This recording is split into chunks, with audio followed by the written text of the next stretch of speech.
Doug. And that is a chapter from DougDoug's new book, Doug, a DougDoug story. So do you know anything about DougDoug's new book? I know that it has Doug in it quite a lot. Well, as you've just discovered. Exposure to drugs. Exposure to Dougs. Welcome to Rug Orange. Today we have, it's just us. We're actually on the rug. You can't see it though, so what a shame. But as I have read Doug's new book. Yeah. Doug, a DougDoug story, and I must say it's just work of art. How come it doesn't say a New York Times bestseller on it? Because it isn't a New York Times bestseller. It is an Amazon bestseller in 3 categories, I believe. Italian cooking, care and self-help, and I can't remember the last one. But it is 11 best-selling on Amazon of all time, or currently, or whatever. But yeah, this is Doug's new book, and it's an absolute masterpiece. Just the way he writes Doug, like no other man, it's just my favourite published award-winning author. No one said that 4-letter word in such a compelling and interesting way. And it all goes to charity. Oh, that's good. So if you guys don't know about Doug's book, he did this so he could say he wasn't a YouTuber, but an author, a published author. And for charity, for raising money for Monterey Bay Aquarium, who do some great work. So donate to Monterey Bay Aquarium. The link will be in the description. Yeah, no kickbacks to us, I swear. We're not going to do that. Anyway. That's the intro done. That's the intro. I don't really have much to say about Doug's book except buy it and support a cause. I haven't bought that many YouTuber books in my life. I think I've not bought any aside from that.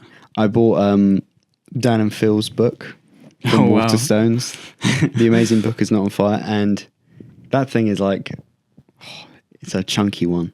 But I took it to school with me to read in reading time. Yeah. I was really trying to, kick that stereotype that Dan and Phil were for girls. Because I was probably their only male fan. 1%. Yeah, probably. You're in the top Exactly 1%. That. If you ever see some of their live tour shows, and sometimes they'll sing a song and they'll ask, audience, sing along with us, and it sounds like the like a female choir. Really? Yeah, a whole crowd. God. Maybe a few dads in there taking their daughters. But Dads. Are you one of those dads? A couple dads in the choir. But aside from that, I also did buy the Super Mega book. I don't know if you've watched Super Mega before. No, I haven't. About these they used to make videos with Markiplier quite a lot, and then they became editors for the Game Grumps. But they have their own channel now, which is a variety channel. They do skits. They do podcasts. Oh. Hey? Yeah. We're the new ones. Wow. We're the reincarnation. Yeah. With the new. Are they still going? They're still going, yeah. I don't really watch their videos. So we're not the anymore. reincarnation. They made a really good video with the thumbnail. I don't know if you've seen it or not. It's the thumbnail that says he killed his family over Family Guy. That's funny. It's a great video. But I don't watch them that often. But I did buy their book. It's called Super Mega Saves the Troops, and it was a fiction book about it was as if it was written like it actually happened. Oh, okay. But it didn't happen, and they'll be quite tongue in cheek with everything they'll say. But in DougDoug's book, when you get to the part where he says Doug, it's just so much more emotional than anything I've ever read. Yeah, it's so much more emotional than anything Matt and Ryan from Super Mega could write. Exactly. That's what my point is. Because they go up to the first thing in the book, and they're like they woke up in their $1 million mansion. Wow. Just it's a lot of that kind of thing. Like, oh yeah, I earn like $2 billion a year. My dad owns a Fortune 500 company. What does your dad do? Kind of kind of humor, and it continues like that for the rest of the book. But the thing is, the book is about 300 pages of just that. And after a while, it does lose a bit of its charm eventually. But I'm sure, unlike no amount of time you can use Doug, it will never get old. Though I mean, the way he wrote Doug 50,000 times never ceases to amaze me. It's just quite a spectacle. There's the McDonald's menu in here. There's a scene from 50 Shades of Grey in here, and just all conveyed through the words Doug. Truly incredible. No other published best-selling author has done such great work. Can we edit all of your praises into one, or have them all play simultaneously? Yeah. So you came to me today, Callum, and you said, let's save a conversation for the podcast, and that conversation will be about the Californian tech company Apple. Yeah. I did, because obviously everyone's probably heard by now they have released a few new phones. One of them I can't speak. One of those is the iPhone Air. So they got 4 phones. They got 17 Pro, 17 Pro Max. Is it 17? I don't even know. I don't even know what number they're on. Some high number. Number in the late teens, maybe. Yeah. And then they got the iPhone Air. Oh, not iPhone Air 17. No, just the iPhone Air. Just the iPhone Air. And so you would think with making such a thin phone, it might be prone to bending. Like the iPhone 6. Like the iPhone 6. I want to see jerry-rig everything, just snap it in half. And they're back to an aluminum frame as well, which is weird because a few years ago they were making a big deal of the titanium. The iPhone Air is titanium. Oh, is it? So I actually have a little bit of hope that it might survive a bend, which is good. You don't want your phone to be bending. It's not like a banana phone, which the iPhone 6s all look like at one point. There was a popular meme going around when the iPhone 6 came out, and it was the eye roller, the rolling pin with every iPhone order just to. Yeah. And there was fake advertisements that people on 4chan made, and they were saying that bend wasn't a problem, it was a feature. Oh, and they were encouraging you to bend your phones. It's a folding phone. Yeah, exactly. Which they beat him to the curve. Speaking of folding phones, one of the current theories that I subscribe to is that the iPhone Air is a one-off product to test for the iFold or whatever it be called. Because last year, I believe, or this year, Samsung also released a thin phone. I think they reused the Edge branding. And that was basically one half of their next folding device. Because obviously you need the folding device to be thin. So when it folds, it's not massive and chunky. So one of the theories is that this is one half of it. And once they put it together, it is the next generation iPhone Fold. It's a good theory. I don't think it's true. So do you think there'll be an iPhone Air 2? No. I think that if they're going to release an iPhone Air, they're probably just going to pair it up with whatever name of the next iPhone is going to be. So it's going to go from iPhone Air to iPhone Air 18. They're not going to. Is that what you're saying? The reason they're not going to put a number next to it this time is because they don't know whether this is because they're experimenting with the lineup this time. They used to have for Mini. 2 or 3 generations they had was it iPhone 12 mini and iPhone 13 mini. Yeah, but that was numbered. Yeah, they were. But they numbered it. It was. They numbered it as if it was going to constantly be a new thing. But then they stopped when the iPhone 14 came out. Mm-hmm. So that's why they're not going to give this one a number. Oh, just in case. Yeah, it makes you think that it's going to be the next one. But if they don't number it, then it can just be seen as a one-off product. I really reckon it's going to be one-off. It really depends because it looks like people who buy iPhones are people who are using iPhones as fashion accessories. That's true. People buy iPhones because it's pretty cool to have an iPhone. I mean that's that allure of the company is slowly going away because iPhones are so popular. But yeah, the fact is that people do buy them because they are probably the most consistently nice looking phones, as big as a compliment I can possibly give Apple. Yeah, they're good looking phones. Yeah. They're good when you don't have to put a battery on the back of them. Yes, so obviously another issue you might see with the iPhone Air, Apple isn't really known for having amazing battery life in the first place, right? It will last you like a day. Every time that someone comes to my house and they ask, "Oh, have you got a charger?" It's always someone with an iPhone. No one with an Android has ever said, "Oh, can I borrow your charger?" Yeah. Everyone I knew when I had my first or second Android phone, everyone I knew, they would come over or they'd be out. They'd pull out a battery bank or want to plug it in because halfway through the day or like quarter or 3/4 of the way through the day, it's already dead, which I don't get because I feel like I wouldn't have that issue with an iPhone, but maybe I just don't use my phone that much. I know that people who use iPhones also carry the battery bank around with them, which I don't really need. So making it thinner, you have even less of a battery. It's all day battery life though, man. But they say all day battery life, and that's one of the selling points of the iPhone 4. Maybe a day on like Venus. Yeah, would be all day.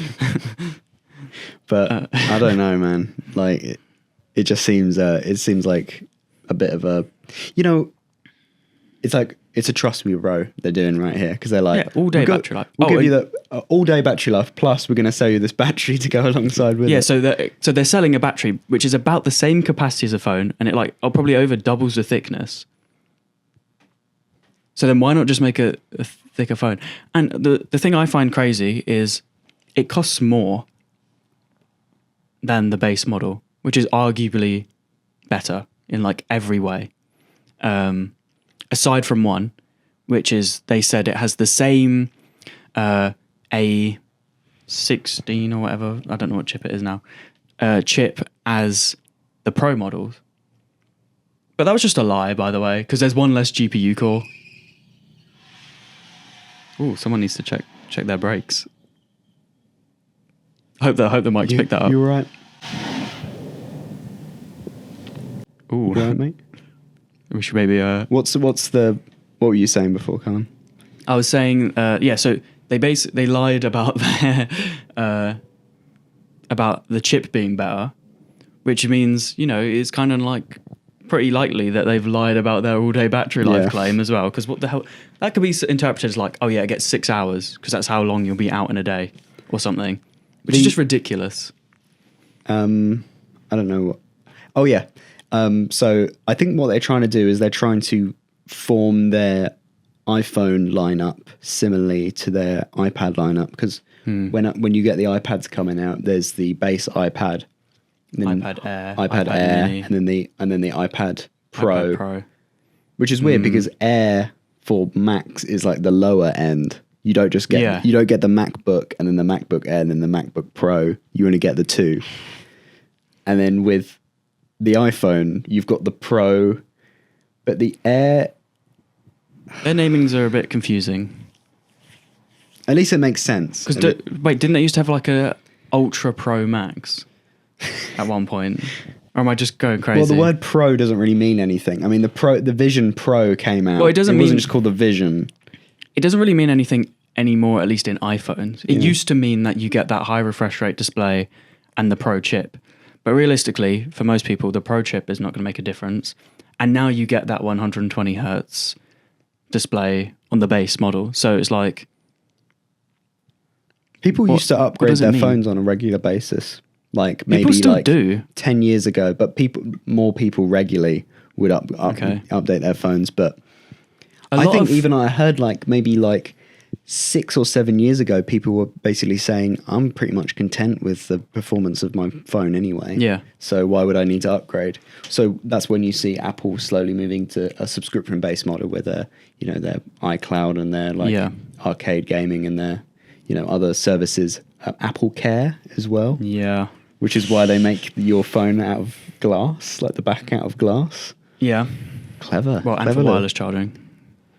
No, of course. You want to paint them as the good guys, don't you? Well, no, it's true. Not really. What was I going to say? I don't remember what I was going to say. Oh yeah, something I've actually noticed as well. People with iPhones are more likely to be the people that always get the latest model every time it comes out. I don't really see people on Android that do that. I really want. It's just a status symbol. If you're on Android, it's really weird. It's easier for you to, because I don't know what phone I will be getting when I upgrade I've got a Pixel 7a right now. Yeah. You got a Pixel 7. I got a Pixel 8. I don't know if I'm going to upgrade to a new. I don't know if I'm going to upgrade to a new Pixel. That's something we can get into. Or I'll go for a Samsung maybe, or one of the Sony phones. They don't make those anymore. Do they not? No. Sony's dead. LG's dead. Yeah. Oh, I wanted an LG Wing. So cool. They're actually kind of sick. Yeah. I really like them. But that's something I've been thinking about lately, and it's that Apple is becoming more Apple-like, which is a good thing for them because it makes more sales, and it does give their products like a unique selling point versus all the other companies. And they're becoming more Android/Google, whatever, like, in the fact that they've been putting features that people actually want and that have been on Android for many, many years now, which is, okay, pretty much a double win for them. But now it's kind of like Google is becoming more Apple-like, which, yeah, they'll get more sales probably, and like more of the average consumer want to use their product. If you look at the Pixel Pro and the iPhone now, I don't think an Android and an iPhone have ever looked similar. Very similar. From everything looking, from the curved edges to the it's the iPhone 4 like kind of straight, the straight edge instead of the curved, Yeah. And the camera bump on it as well. I mean, they look like they're cut from the same. They look like they're from the same really company. Are trying to appeal, and it's not just from the outside, because now it's like, okay, Google were talking about not allowing. Well, I think they have said they're doing it, not allowing third-party app stores and apps and stuff, which is just completely like the reason a lot of people are on Android. Like for me, there's a lot of apps that have just been completely removed from the Play Store and the App Store. Sometimes that you can get because sometimes something won't be removed, but they'll update an app. Yeah. And you don't like the new update, so you want to go back. Exactly. And when you're on Apple, there's nothing you can do about that. No. As far as I know. Letterboxd updated their app, and I was trying to go back to a similar version or an older version, and I went through this whole. It makes you go through a lot of you end up going to some very shady places trying to get your app, but I ended up getting Letterboxd APK. Yeah. Version 2.76, please. Yeah. And then but I'm happy that you can do that on Google and everything. I think, in fact, there was a situation between Epic Games and Apple. Yes. Where Fortnite was, because Apple take a 30% cut, like Steam, on the App Store. They take a huge cut, as far as I know, and the only way you could have third-party app stores on Apple is either install them and sign them for 2 weeks at a time. So every 2 weeks you have to go back, you have to redo it, or you're a signed developer, which is basically impossible. But it's also against their terms of service to have. I don't know. It's really complicated for some reason. Epic Games had a way of circumventing the Apple tax if you purchase on like items in the game, you'd be paying directly to Epic Games, and Apple didn't that. They had it. Yeah, it was against Apple's TOS, I think, because it was on the App Store, and you could click to buy it, and it would put you into a different. It would take you to a different site to then buy it. And then they made it so it wasn't available in the App Store, so they could do it, and it was fine. But it was really weird. I don't know. It is such a weird. Oh. Ding ding ding. Anyway, you keep talking. Fortnite.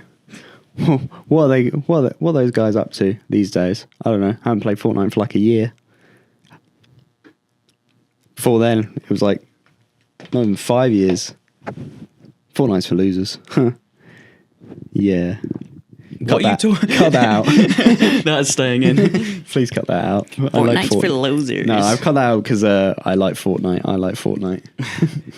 Fortnite Battle Pass.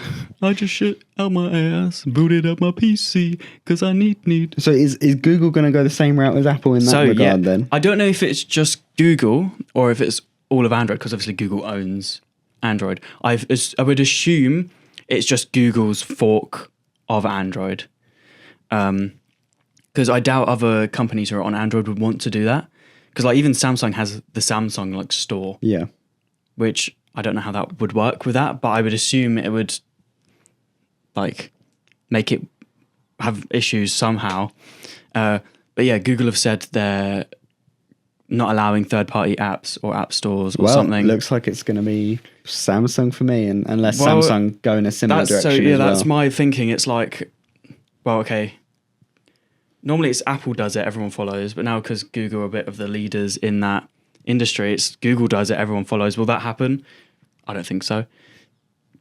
So now it just makes me like annoyingly have to switch from Google to keep chasing what I want in a phone, which just shouldn't be necessary because I like all the features of a Google phone, you know, like probably the best cameras in a smartphone, which, you know, I can get over not having good camera because I'm the kind of person that likes to bring my actual real cameras to places.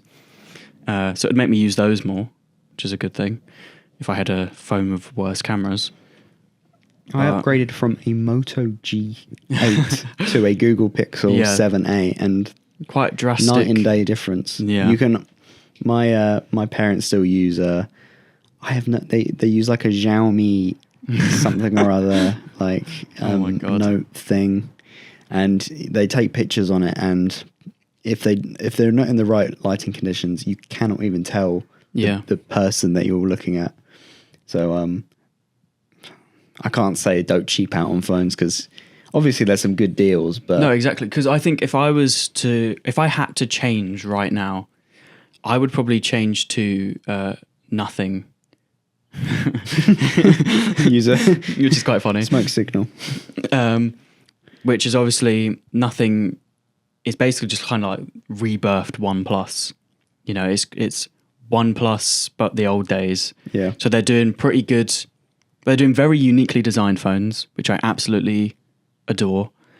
You know, some people probably say they're stupid and whatever, but I think it's, you know, it's cool just to have something unique and different compared to everything. Like I said, everything looks the same. Yeah, like a slab of glass or whatever, or like textured ceramic, whatever the hell it is now. But you know, that for design, and you know, the cameras aren't great or anything, but for me, they'll get the job done as long as they work. You know, that's all I really want. Because, like I said, if I'm taking good photos, I'm going to grab a camera. And then, you know, they have pretty decent processors, good enough screens. I'm not one to watch loads and loads of stuff on a phone, but you know, and then they're like way cheaper. Like they're very well priced phones. So they gotta be. They haven't proved themselves yet. Yeah, that would be probably my choice. Do you know what you would switch to? I would go for the last Sony phone that ever came out. The last Sony, like a second-hand version of that, because some of those are like, those are sick. I know some of them you can actually use them as like a gimbal for like a real Sony camera, which is quite cool. Yeah, they've got like apps and stuff. Well, you can use some of them as like camera monitors. It's kind of crazy. Pretty cool. You should get the Red phone. And that is a real pro. The Red phone. Oh my god. Red made a phone, and I think it was good, but it didn't really sell. It was really expensive. I've heard that it kind of sucked. Yeah, it might have. I can't remember now. It's like 6 years ago, probably. I haven't used it, but I'm just going off the Marques Brownlee. LG Wing, though. Yeah. That would be a sick phone. I love that. So there's something about that that's so it's got something like a 2000s kind of flair to it. Like, yeah, well, because it's like a flip phone, like a cool kid on the bus. It literally is. I swear there is a phone that came out around that time that is the same thing and just has a keyboard on the bottom instead of another screen. I think you're thinking of the scene from Iron Man. Is there one in Iron Man? He opens his flip phone and then it just spins out like a horizontal No, I think there is display. something. I don't know what it is though.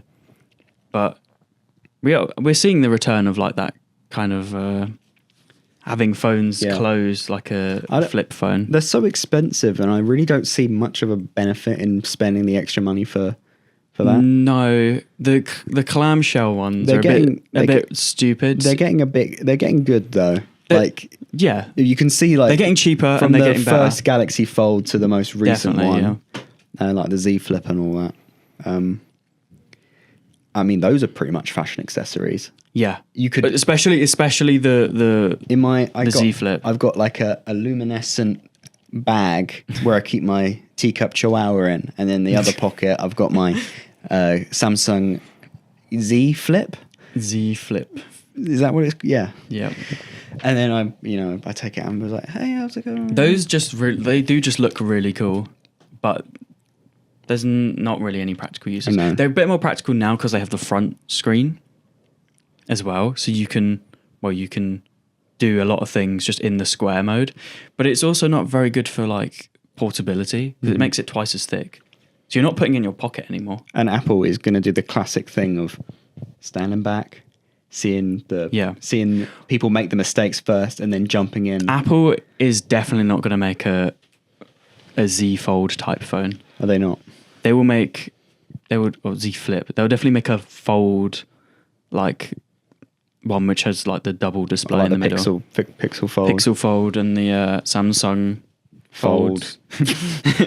Getting so creative with all the names. Yeah. But as you said, you think they're testing the waters with the iPhone Air. I definitely do, yeah. Because basically that's what Samsung did. Could be a possibility. Because if you double that, so then it's like 6,000 milliamp hour battery. Okay, that's pretty good. And then now we know all the electronics can fit in the Plateau, whatever the bullshit name that is. Why did Apple do that? They have to name Dynamic Island. They have to name everything. Yeah, just a notch, Apple. Yeah. It's a notch, okay? Just Jesus. There was a funny Smosh video that I saw, and it was like a boardroom meeting of people trying to come up with emojis. And before they like clicked on the word emojis, they were like, "We're going to call them Apple iPics."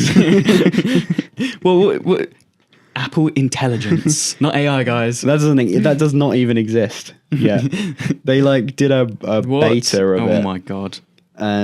They were like, they promised Siri would get better. She hasn't. As if Siri's never getting good. The only thing they added were like the notification, just shortening down your notifications. So if you got a bunch of Twitter notifications, then it would compress them all into one. Actually, thing. quite cool.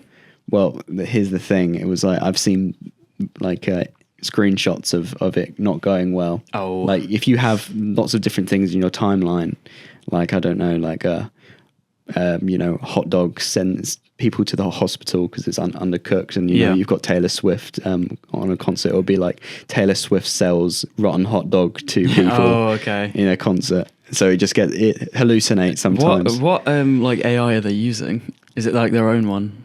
Well, if you're gonna, they basically said, if you've got a query for Siri that's too complicated, query for Siri that's too complicated, you'll surely go to ChatGPT.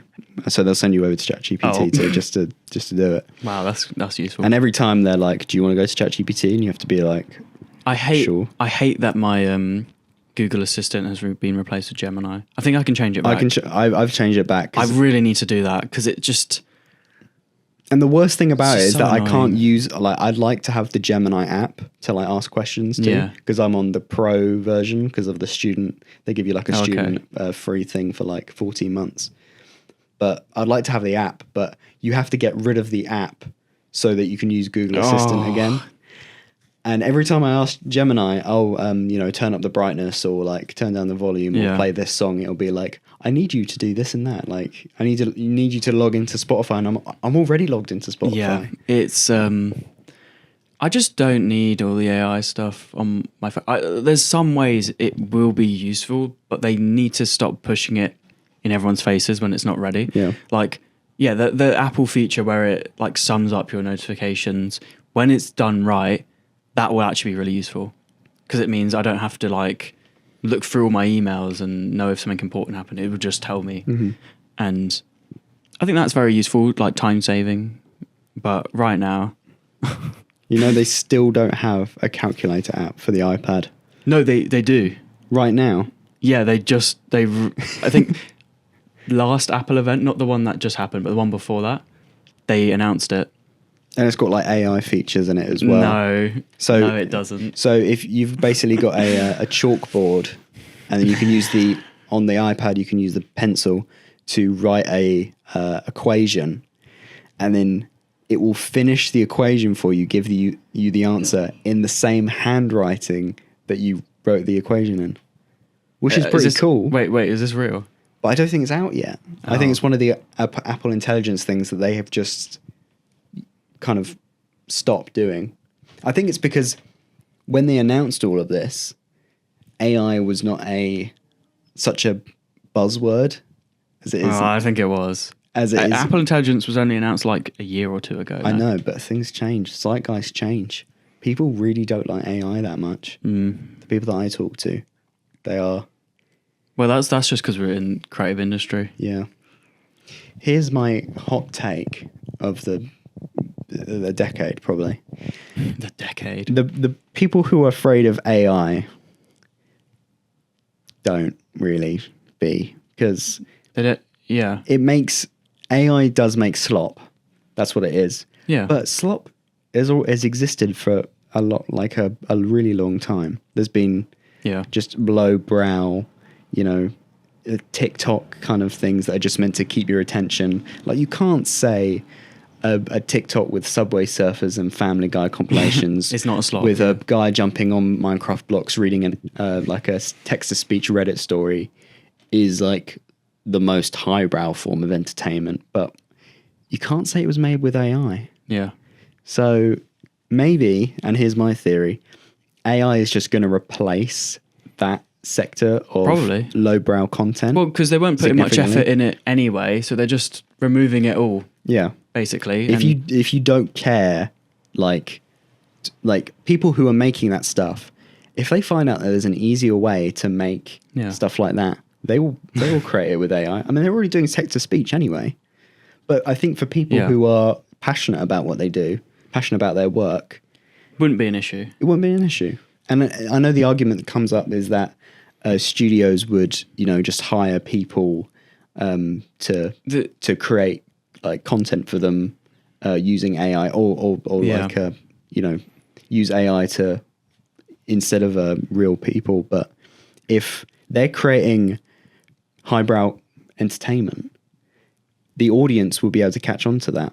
So, well, because I think the problem really starts to arise when AI gets so good where you can't tell the difference between something that's human. Mm-hmm. But will that ever happen? I think there's an issue, because let's say I made something and then someone said, "Oh, this looks like something that AI would do." Yeah. What that means to me is that it technically is pretty like perfect. Yeah. Because AI rarely messes up any technical features in terms of focus and all of that. It's very clean. It's almost unhuman in a way. Well, it is. Yeah. Yeah. It's perfect. but what happens when they get rid of? But nothing about it is going to be like, everything's going to be derivative. It's just in its nature is to be derivative and based off everything else. Yeah. So will it be able to replicate flaws in humans? Definitely. You think so? Yeah. At some point, it will just get perfect.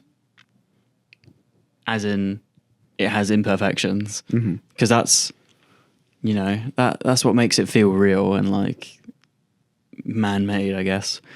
But But it's really hard to tell if that is. I think it is, and it probably come way quicker than we think. But how many times have you tried to ask ChatGPT for something and just keep doing it wrong, and it hasn't given you what you want? Yeah. You've got to change some parameters. You've got to change some. That's the thing. You can parts of it. You can still have creative control over an AI. Like we were using it today because we wanted to write some scripts quickly. So we were basically just saying what we wanted as the script. We were just talking to a microphone, and we were kind of workshopping the idea as we were saying and it as well. We were saying it as if it is a script. So like, oh, this person will say this, and then we told afterwards. We got the transcript. We told the AI. We told ChatGPT to turn this into a script and keep it in our own words as much as possible. Yeah. And it did keep it into our own words, like quite a lot. Sometimes it took it too literally, but a lot of the times it was quite funny. Sometimes we would make a joke and it would put the joke into the script, but in some way that actually make it funnier. Is the fact that AI had a sort of a push, creative part, part in it? I think some people would discredit that entire thing as a part of AI. And that's the thing, when people are riled up enough about this thing, which they are, especially if they are, passionate about what they do. But in some way, it does seem a little bit like you don't have enough confidence in your own work, or your work is you see it more as an opportunity to get work than something that you're actually passionate about. And that might be controversial to say. But if you really believe that what you're going to make is good and special, then you should make it, and you shouldn't worry about any, part that you shouldn't worry about how you need to get there. Yeah, I feel, because for us, the reason why we did that was just because we were like, okay, the goal is, we wanted to write it quickly because I feel like writing stuff quickly gives it a little bit of a quirky feel, and it's just like, I don't know, it has a bit of a jank to it, which I really like. So being able to write it in, we've literally wrote 2 scripts in 45 minutes. Very short scripts. Yeah, about 3-minute scripts or something. And just being able to just spill all of our ideas and have it like 80% done in terms of script writing is quite nice. And obviously we're not going to use exactly what is written. Once we're on set, it's going to be like, oh, let's change that line, or like, let's try this different or whatever. But it's just useful to have something to go off. Mm-hmm. And to get that so quickly is nice. There was an interesting film that came out about a year and a half ago. It was a film called The Last Screenwriter. I don't know if I've talked to you about this before. I think you have. I don't remember. It's a film about a screenwriter who finds a AI system that can help him write scripts for him. Yeah. And this might seem weird, but the film was written by artificial intelligence, by ChatGPT. Who wrote that again? What's his name? Mr. Gubert. Was it actually? Yeah. I think Gubert wrote the script, and what was the AI called again? ChatGPT. Oh, was it GPT? Yeah. Oh, because there's a guy who did this. Oh no, he was exploring it in like Hollywood, I think, because Doug did a stream with him where it was Claude, I think they used, or some AI, and he tried to make a film in like a couple hours, like script, and he got that guy who did the thing to like review it, and the results weren't actually very good. They're like, okay, if you pitched it, there's a small chance that like an exec might say, let's make this. I watched The Last Screenwriter. It's a terrible film, but not for any of the technical aspects. Yeah. It was technically pretty perfect. The writing was awful. It was so wordy. They kept repeating themselves over and over again, as you'd imagine an AI would. And there was no life to anything, as you might expect. Yeah. But what you find out a lot is that AI doesn't have a sense of humor. It doesn't understand why things are funny. No. So it can't really it can't have a funny Marvel moment. in there where they kind of, It has all the data for things we say that are funny, but it doesn't feel the emotion to know that it's funny. It doesn't, because it's not an exact science. You can't be like, oh, I'm going to put this word in this place because this is the part that makes it funny. Like, oh, if I add a cow into this story, then suddenly there's going to be a sense of it's going to be seen as funny to something. It's not how it works, really. Also, delivery is a big is a big part that it can't do. If it try this at home, ask ChatGPT or your local Gemini AI assistant to tell you a joke, and just see if it's anything more than like a 4 out of 10. Yeah, because it usually isn't. Yeah. ChatGPT, tell me a 10 out of 10 joke right now. If you watch the last, like, people hate this film because they hate the idea of writers being taken over by screenwriters, but you won't believe how many shitty screenwriters exist that get work and all that. Yeah. So does it leave that bigger hole in your heart, the fact that Big Ass Spider, we watched a film called Big Ass Spider recently. There'll probably be a video on this channel talking about it soon. That could have been AI generated, and I wouldn't have bat an eye. Like, not the visuals, obviously, but the script. Mm-hmm. Yeah, there's bad script writing already. There's a TikTok analog horror series, which tells the deep dark story of an alien that is brought to Earth. An alien, a demon? I can't remember what it was. But demon alien. But all of the art done within it is AI generated. It's all animated using the simple animation of like moving things in Premiere and stuff. But all of the art is generated with AI. But all of the writing and everything is coming from a person. And if you look at that and you're like, well, obviously this has taken the job away from an animator and an artist. It's like, there's two ways to look at it. That would have never, the point is the thing was never going to exist. Yes, exactly. If you had to pay an animator and an artist to make it for you. The fact that this is a new piece of content is showing that you can create stuff like this. If it wasn't for that thing would have never been made because they didn't have the budget, they didn't have the skill, whatever. So the fact that it can be made in the first place is like, very good. And the thing is that you can have that and then, that piece of work gets seen by loads of people. This is really good. Now it gets popularity, you maybe get a bit of money, then you can actually start, hiring. Because you will see a difference in the quality of the things that you're able to create as well. It's kind of, there is still a little bit of jank. It enables you to kind of explore, which is very, very useful, I think. Because you could see the person who's creating this artwork sitting there and, please generate a picture of a demon for me. And it gives a generic demon. And it's like, no, I want one with horns. I want one that has a darkish, reddish tone. So there's still creative input as well. That you can, as you're changing the parameters and stuff, you're getting closer to the thing that you imagine in your head. It's just you're not putting pen to paper, so people. Yeah. And it doesn't take much skill at all to do it. Just a bit of time on your keyboard to screen. Yeah.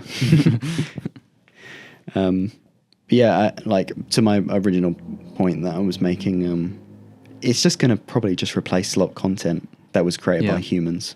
So I don't think there's anything to worry about as of now. Not currently. No. I think we'll be lucky. I think the next generation might be a bit screwed. But, they can do nuclear waste removal. Yeah. That'll be fun. Oh, dude. Nuclear waste removal. AI can do the nuclear waste removal, though. How? Just do it. With the robots? We just take a photo and then say remove nuclear waste. That was the top job that was told that wasn't going to be replaced with AI soon. Nuclear waste removal. Wait, wouldn't you want that to be replaced by like a robot or something? The thing is, people don't really like drawing and all that. Make the robots do it. What I want to do is move all of this. I want to work in a factory, man. I love it.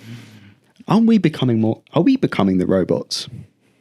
Oh my god. Do you want some WD-40 on that? my face panel is about to fall off. You can see my wires inside. How did we get from Apple to How did we get here? Maybe we should ask the people, because we were discussing. So every episode we kind of go a bit off topic, no matter what we're talking about. So it's like we start with something and then it somehow devolves into whatever. Like last episode, we were meant to be talking about our careers, and we ended up talking about Nintendo. We end up talking about Nintendo. No. I'm going to do this first. But we kind of just go back and forth between stuff. It's a bit sporadic. It just kind of it's quite natural, like condensation. Natural for robots, like we are. Yeah, beep boop.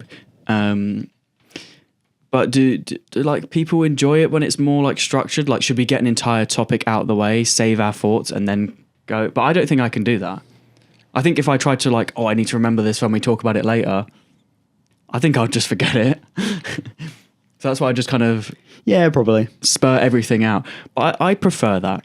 Because I think it's more natural. We talk for AI for a decent amount of time. We talk for Apple for a decent amount of time. Let's talk about Nintendo for a decent amount of time. Speaking of like talking about last Nintendo, episode, we won't. I don't think we'll go on too long. No. It's a short. It was a short development between. I think last time we were talking about this. I don't know how we've become like a Nintendo bi-week or hey guys, bi-monthly Nintendo news source. But the Direct came out and. It was just a big disappointment. Usually it comes down to how they choose to price things, and it was Super Mario Galaxy and Mario Galaxy 2. Yeah. One is a 18-year-old game. One is a 15-year-old game. They're both being sold for £40 on the Nintendo eShop. Crazy. They were sold for £20 each on the Wii U eShop. But yes. No one bought that. No one cares about that. What is a inflation? Wii U? Yeah, tariffs. That's how that worked. You need import fees on a digital copy. Yeah. Oh, that's a hefty 800 megabyte file there. Get the forklift out. That's funny. I think. Like why do they? They just really like pricing their games high. We've got to have money. And then, then there was the Mario Galaxy movie. Oh yeah, which is weird because I forgot that came, like the first one came out in 2023. It feels like it came out a lot more recently ago. Oh really? I was about to say it feels like it came out way longer ago. My life was so different, and then the Mario movie came out. But they got the Mario Galaxy movie coming out, which is weird. That one movie and they're already going to space. I mean, the Leprechaun at least waited 4 movies until he went to space. But is it still Chris Pratt? I think so. It's a me, a Mario. Yeah. They're not going to have Charles Martinet do any cameos though. He is retired. He's living on the lawn. No. So I bet he talks to his dogs in the Mario voice sometimes, or his cats. He seems like a cat person actually, doesn't he? I don't know. I never met him. Yeah. Maybe some bias because I like cats more. Yeah. Is that your Nintendo rant over? Oh yeah. No. Not by a long shot. Basically, they're celebrating the 40th Mario anniversary. Yeah. If you didn't know, in the 25th anniversary, they re-released Super Mario All-Stars on a Wii disc, which is fine. I don't care. And then for the 30th anniversary, Super Mario Maker came out, and that's pretty good. I knew how to celebrate that by taking the day off school and making Mario levels all day. Yeah. My dad walks in. I thought you were supposed to be at school. I said, "Do you want to play my new game, Mario's Minions versus the Bowsers?" Do you prefer Mario Maker 1 or 2? 1. Okay. It's a lot more fun to make levels on Mario Maker 1. Using the Nintendo Switch to make levels is kind of it sucks the soul out of you. Yeah. It's like traversing menus without music. There's an issue going on. And then for the 35th anniversary, there were leaks online prior to this, but they were thinking about re-releasing Super Mario 64, Super Mario Sunshine, and Mario Galaxy on a single cartridge. Super Mario 3D All-Stars, which later came out, and it was a big disappointment because it was sold for $60 and it was a limited release, so you could so everyone flocked to buy it because they thought it was going to be their one and only chance to buy it. Yeah. Which it turned out was true in the fact that you wouldn't be able to get the collection again, but in terms of being able to play the games again, Super Mario 64 is now on the online service. Yeah. Super Mario Sunshine is soon to be on the online service, and they're now reselling Mario Galaxy 1 and 2. So, sorry guys, if you spent your money on that, you didn't really need to. Get screwed. You can spend more money on the online service than a £40 game. I love subscriptions. Yeah, so good. But the 40th anniversary, they've just got a movie coming out, and that's what they're saying the 40th anniversary is going to be. And they got a tennis game coming out. It's just a load of Mario it's tennis. just a load of shit. The direct was like an hour long, and I was watching it. I was just seeing my soul being sucked out of me. Absolutely awful. Never watch a direct again. They're just advertisements. There's like, you ever got mad at watching a YouTube advert for 3 minutes before a video? No, I have ad block. Maybe on the TV. If you watch YouTube on a TV, I have Smart Tube, which has ad block. Of course you do. But imagine watching an advert for an hour. That's my point, basically. Anyway, speaking of YouTube and ad block, have you seen the massive decrease in views across basically everything in YouTube all of a sudden? I haven't. Please elaborate. You haven't? Okay. I was hoping you would say it. Yes. Oh yes, I have. Yeah, please elaborate. So, I don't know if you know what it is, or if you what do you think is the issue here? Maybe it's the AI verification system that they've recently implemented. That's what a lot of people think. Which I've not had any of that affect me. I don't know about you. All I know is that I've tried to watch age-restricted videos, and it's like, please verify your age for us, and it's like, give us your government details, and I'm like, no, I'm all right, mate. I'll just not watch the video. Okay, yeah. I've not had any of that. Also, a lot of people maybe thought it was YouTube getting rid of idle views. So like people who leave YouTube on overnight on autoplay, or like if they think it's someone's not there, or like even like automatic views, or like botted views, which just kind of happen naturally or whatever. But it turns out it wasn't YouTube's fault. Really? Yep. For the first time ever, it wasn't YouTube's fault. It was not YouTube's fault. There was an update for the way ad blockers handle how they skip ads. And now basically when you're watching a video with an ad blocker on, you're like not watching the video at all. That's how it bypasses it. So their views don't count either. That's not good. So they fixed it on a lot of, like, it was a genuine mistake by whoever, I can't remember. There's a whole, it's explained pretty well in the latest, what's it called? Well, it's one of the Linus channels, the tech news one, Tech Linked.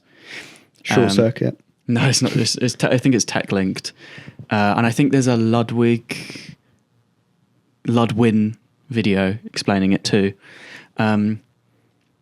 But yeah, that is the issue. So if you have an ad block, first of all, fair enough, because so do I. Second of all, it won't be counting towards people's views maybe. So beware. If you want to support your creators, which you probably don't if you have an ad block, yeah, you think about that. Get YouTube Premium maybe. The fact that people say people don't like ads, this is untrue. People do like ads. I don't like ads. The amount of views those videos get, that's like top 10 adverts from the 2000s. Well, I like 2010s. nostalgic ads. Yes. And sometimes modern ads you might like as well. Sometimes it depends. If it's like a sponsor segment in a YouTube video that's really like funny, then I'll be like, okay, I'll watch. It's kind of like you don't mind being advertised to. At least what you're watching is like. No, I don't mind being advertised if it's entertaining. Yeah. Like in Wayne's World, where he's like, we would not bow to any sponsor, Pizza Hut. Yeah. You know. If it's done in a creative and fun way, then yeah, sure. And if it's a product I'm genuinely interested in, then maybe I'll watch it, even if it's not a very good ad. Have you experienced like YouTube being like, ad blockers are not allowed on YouTube, and then they like give you like 3 chances, and then then they block videos completely. Oh, it does nothing. Yeah, I think they found a way to circumvent that. Okay, well, I think the reason they probably changed how the ad block works is because YouTube does like the fake buffering, where it just takes like 30 seconds for the video to load because they know you have ad block, and sometimes it changes the quality. I think that's why they probably find a way to circumvent that on ad blockers, and that's what's obviously caused all the missing views. That's kind of interesting. If you basically tell people who have ad blocks on, because ad blocks aren't illegal, there's been like court cases before that, you know, you are in your right to use an ad blocker. You're not, you know, it's the same reason why, you know, you're watching TV and you mute the TV when the adverts come on. You're not breaking a law by not paying attention to an advert. On any like modern TV, actually, on since like the 80s, on like you could record at set times, come back to it, and just play the whole thing without ads. Yeah. So sponsor block has existed for quite a long time. But if you keep people who use ad blocks from watching YouTube, then they're not able to, you know, support the channels that they like. Yeah. Which affects the algorithm, like what videos you want recommended and stuff, because you're still technically supporting the people that you're watching. Yeah, you're giving them views or likes. Giving them watch time. Which will boost. Which will, yeah. So, I mean, I don't care if you watch us with ad block. I mean, I don't know if you would care, but watch anything that I've ever made with ad block. All of the zero ads that are appearing on this. But if you want to actually, yeah, who knows? If you want to if you're getting ads on this, then we're not making any money. No, because it's probably from a turn on your ad block, music guys. track that you might have been playing. Actually, turn off your ad block so we get the views. Yes, because we kind of do need views and watch time. Yes, I won't lie. So thanks. Yeah, I'll do the same for you. Callum, you ever heard of the Cobra effect before? Is that when you drink a Cobra beer? In the ancient years of British India. Oh, it is about beer. They were dealing with cobras all around. So they basically said, all right, this is all an apocryphal story that may or may not have happened, but the British are basically like, all right, guys, we're going to set a bounty on cobras, so just give us the dead cobra, you know, corpses, and then we'll give you money for it. So what do people immediately start doing? They start breeding cobras into in captivity, and then the British are basically like, all right, we're not going to give you any more, you know, money for all this because you found a way to, you know, beat the system. And then they release all the cobras into the wild. So there's a lot more cobras there than ever were there before. Yeah. Which is what is kind of like what the ad block kind of cracking down on people who have ad block. It's like, you're never going to beat ad blockers because there's always going to be a you can do it at like a root level. Yeah, you know, you can have it on your router. I said router. In England, it's router, but you can have it like built in so you don't get ads on any of your devices in any of your houses if you know how to do that sort of thing.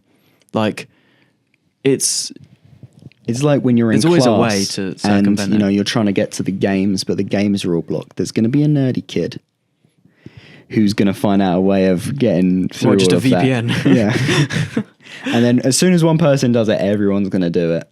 So you're never going to stop the nerdy kid YouTube in VPN this and Parsec. Virtual classroom that we call the world. Yeah, so... Well, YouTube, do it. You know, do it not. I don't think you have a chance. Don't try and force it. It's like a game of whack-a-mole. In fact, I think if they stopped enforcing it so much, it would probably, the amount of people who use adblock would probably go down. Yeah, because you've never used an ad blocker like on day one. No, you didn't know about it. There's been a part where you're basically like, enough is enough, and then you're like, I need to stop these ads. So let me look into it. Yeah, you look into it, and then you get an easy like Chrome extension. Or I bet like people now seeing these like headlines that ad blocker is the reason for YouTube views going down. Be like, oh, some people will be like, oh, what's ad block? Yeah, and they've just installed ad block. Yeah. So actually, there's another interesting YouTube thing I want to talk about, and it's this new hype system. Have you seen this? Please elaborate. So I've seen it in a couple of videos, I think on my phone. And it's like, I think channels under 500,000, you can basically go in in the comments or the description and click hype, and like you spend your hype points on hyping a video, so it gets more recognition or like pushed more in the algorithm. I really don't know how it works, and I don't know if people have made That's kind of cool. It kind of gives me old YouTube vibes. Before you'd have to pay to get your Yeah, thing. you'd have to run it as an ad, Oh yeah. basically. But now it's like, okay, small creator, you want to hype them. It boosts but I don't know how that affects the algorithm and stuff. That's like really like, I guess you get a small boost. yeah, it's like kind of quite interesting. Yeah. I've never, it reminds me of like older YouTube where it's a bit more like community. Yeah. Get your thing featured like- on the yeah. page, front page. Yeah, comment on my page. Yeah. Or like, I'll send you a message. Yeah. But Rate this video 5 stars. if please. you see a hype thing below this video, then click it for me. Yeah, I don't know what it would do, but go ahead. And if you're a big YouTuber, make sure you put us in the, post this video on, Yeah. on your posts. Click that golden subscribe button. Yes. Actually, so obviously YouTube used to have messages, but they removed them Yeah. for whatever reason. I actually don't know. Predators. Oh, is it Probably. actually? Maybe, I don't know. Because no one they used moved it all to like Google Chat, Yeah. and then or like Google Plus. Yeah. And then they now got rid of that's that too. gone. And now they just have, I don't even know, they don't have anything. But there's plenty of messaging apps, right? So you don't really need another one, Everyone has like WhatsApp or Instagram Discord. or Discord or, whatever you may choose. But you would never believe what app just got updated to have a messaging service. Roblox? No, that's already has one. Oh. Spotify. Why would you need to message someone on Spotify? So I guess it makes a little bit of sense. You want to just send someone a song quick, send to, just in the app, done. Or you just share and then But send you it can on. also just, do Yeah. that, and it takes like a second. I don't like using Spotify as a social thing. Like, No. or it's- anytime I make it, I use Spotify the same way I use a letterbox. It's basically like Well, curating all my own music, and then yeah. just if I make a playlist, maybe I'll make a playlist for someone or something, Yeah. or like, But it's not exactly hard to send it to them. yeah, That's not the problem. We don't need to have chats on Spotify. But I reckon there's a reason they've done this. how come? AI training data. Of course, Of course. They want to know what people are sending and what they're saying about stuff. So then they can train it with AI and be like, okay, let's recommend them more of that. Let's advertise this to them. I heard something that Spotify have recently patented a way of being able to detect your emotions via. Oh my God. So if you basically talk to the DJ X, Does that still exist? yeah, Oh my or God. you search for something using your voice, and AI will be able to detect whether you're feeling sad or you're feeling happy. So if you're feeling sad, it will then recommend videos. How does it know that? Sad people will like listen to. I want to kill myself. What would it do then? Would you be happy or sad? Because I said it happily. I don't know. Maybe it'll give you some like tongue-in-cheek, like I don't know, pro-suicide stuff. I don't know. I don't know. Queen, don't try suicide. I'm not Mr. Spotify. You're not John Spotify. No. But there is actually a massive Spotify W in this update because there's now lossless streaming. Really? Yep. So you don't have to switch over to Tidal or No, Apple Music? I don't know how good it is and what quality it's at, but hey, because I'm really surprised. They're like probably the biggest music streaming service and the last to have lossless, which is just so weird. Well done, Spotify. Now start paying your artists Well done. more than Now delete the chat feature. was it 0.000 Yeah. cent per stream? Do you know how much money we've made on Spotify? How much? I don't know. Probably nothing. I made about 6p on Spotify. Oh, nice. Once. How much money did it cost to put your stuff on Spotify? Oh, I did it. Oh no, it was like a tenner or something. I did it 2 years in a row, so it was 20 Put quid. 10 in, get 6p back. That's what it's called, business. Hell yeah. Hold on. Actually, I put one of my albums. It's an awful album. I made it in GarageBand, but I put one. I made my album in GarageBand. It was an EP actually. I put it on Spotify, and it cost like 15 quid or something. But then I bought my own album on iTunes but I didn't know they took a 30% cut. So I sold my album for like 8 quid, and then they took 2.333p or something like that. That's funny. And yeah, I was But you're probably your only sale. yeah, I was my only sale, and I didn't know you had to actually get up to like 50 quid before they started paying. Oh you. yeah. Oh, so I guess I didn't make any money off my Spotify. Probably. Yeah. Oh, that's a shame. It was an incredible EP. If you want to make money, don't do music unless you're planning to. No, do gigs. just put some AI music on there, man. Oh yeah. Velvet Sundown. How to make $10,000 in 4 easy days. If you know, if anyone knows what the Velvet Sundown is, which is an AI group that got like hundreds of thousands of monthly listeners. It's like 60s, 70s kind of music. Yeah, that worked. Just do that. Oh, It's that easy. Might have to look at that later. So it's about AI quite a lot today. Yeah. AI technology. Becoming a bit, maybe we are AI. Oh, we've already made that joke. Fuck. Only episode 3 and we're all starting to run out of ideas. Yeah.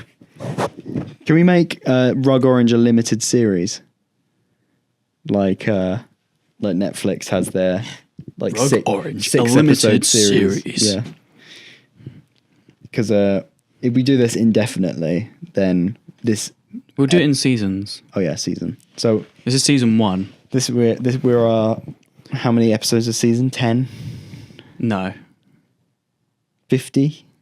I say every year. Every year. No, every year a new season. So it's probably so it's so 20 starting August next year will be a new season.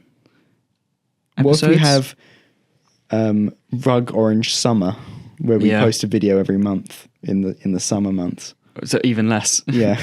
Like good Mythical Morning does. Yeah. I'm down for that. Yeah. We need some good set though. Yeah. That's the We'll positive. record every episode on the beach. Yeah. We'll go down to Walton. Rug even oranger because you got a tan. Sunny orange. sunny orange. Are we a podcast or are we a fucking brand of orange juice? We should get if any orange juice companies are listening or watching and they want to sponsor us. Sunny Delight.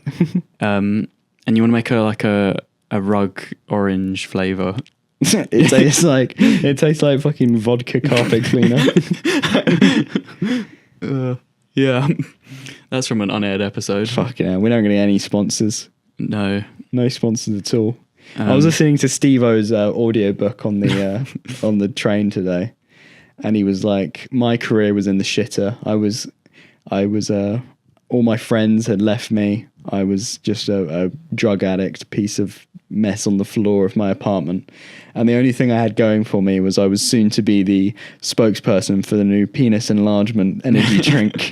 Wow. So when we're on our last I'll take legs, that sponsor. we can't. I don't think we can prove its worthiness on YouTube. No, but I'll take the sponsor. Or if like Red Bull, I'll take Red Bull. I want to become a Red Bull athlete. Obviously, they've probably got like lead in them or something. Like G Fuel. I don't know what he's talking about. Red Bull sponsor me. No, I was talking about the penis enlargement energy drink. Unless we're talking about the same thing, which I don't think. Oh, maybe it does. No. I had a Red Bull earlier today. I'll let you know tonight. Are you feeling? Are you feeling chubbed on today's episode? No, cut this out. No. Remember, this needs to come out tomorrow. Oh, yeah. This is the quickest turnaround for a rug orange ever. Fuck. No, what if my grandma sees this? Oh, no. Oh. Eddie's grandma, stop listening. We should Go away. have that be the intro. Get out of my room. Get out of my room. I'm playing Minecraft. How long have we been recording? An hour and 10. An hour and 10? Yeah. Is there anything more that you want to speak about? I think that, let me check my notes. I think we actually covered it in a pretty smooth way. The technology special. No, that was actually it. Pretty much. I have other stuff, but I don't want to talk about them. Oh, that camera's dead. So. Oh, yeah. All right. It was a good time. Hey. Wow. Thanks for having me on again, Callum. Oh, thanks for having me on again. Oh, no problem. Thanks for having me on. Yeah, thanks for having me on. Cool. We're going to have a guest in the next episode. Are we? Their name is going to be Rosa. Yep, that's 100% confirmed. Yeah. I'll send her a text. I'll send her a text. And then we won't drink beforehand. Well, no, that didn't I go obviously, well. Rosa, I obviously know you watch all these. So just hit us up. Yeah. And if you don't, then yeah, we're not friends anymore. I'm sorry. Damn, what a way of ending it. Crazy. Rosa is no longer my friend. Rug oranges. Rug orange, my only friend. I feel like it's getting a bit Goonstagram right now, so do you want to hit the yeah. record button? Thanks for watching, everyone. We'll see you next time.